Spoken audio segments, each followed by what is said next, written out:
지기현 재판부가 특검 측에 유리하게 소송 지휘를 했다는 김지미 변호사의 주장 한번 들어보시죠.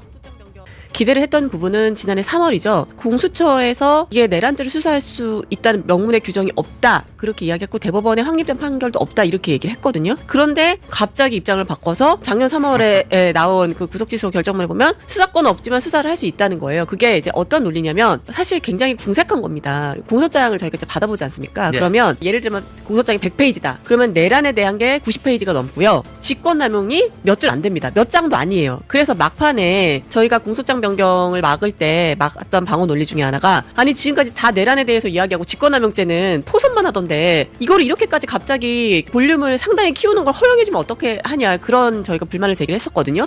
그래서 공소장 변경을 허용돼서는 안 된다 주장을 했습니다. 그런데 지기현 부장판사가 마지막에 직권남용 권리행사 부분을 좀 풍성하게 만들어달라고 이야기를 했었어요. 그러니까 그게 직권남용 권리행사죄를 타고 쉽게 말해서 그거를 브릿지로 삼아서 내란죄까지 수사할 수 있다는 거예요. 본인의 논리에 따르면. 그러면 지난해 3월과 같은 판결을 해서는 안 되죠. 그때와 지금이 뭐가 다른 겁니까? 그때는 수사권이 없었는데 지금 갑자기 수사를 할 수 있는 건가요? 직권남용 권리행사죄를 타고 내란죄도 수사할 수 있다는 건데 그렇게 되면 뭐하러 법률 규정을 만듭니까? 그냥 공수처 만들어 놓고 관련돼서 연결되어 나오는 모든 다른 혐의들도 별건도 수사할 수 있다고 그냥 그렇게 해버리면 되지. 뭐하러 명문 규정에 공수처가 수사를 개시할 수 있고 조사할 수 있는 범위를 명확하게 한정 짓겠습니까? 근데 그거를 법관이 일탈해가지고 그거 위에도 할 수 있다? 죄형법정주의를 위반하는 해석이고요. 그렇게 되면 앞으로 할 수 없는 수사는 없다는 얘기가 됩니다. 그건 뭐하러 이렇게 다 쪼개놓습니까? 처음에 공수처를 만들었을 때 고위공직자에 대한 검찰 수사를 믿을 수 없다고 하면서 일정 부분 그러니까 고위공직자가 주로 저질 수 있는 부정부패 관련된 범죄만 거기에 명시해 놓은 거잖아요. 거기 내란죄는 없고요. 그러면 수사를 할 수가 없기 때문에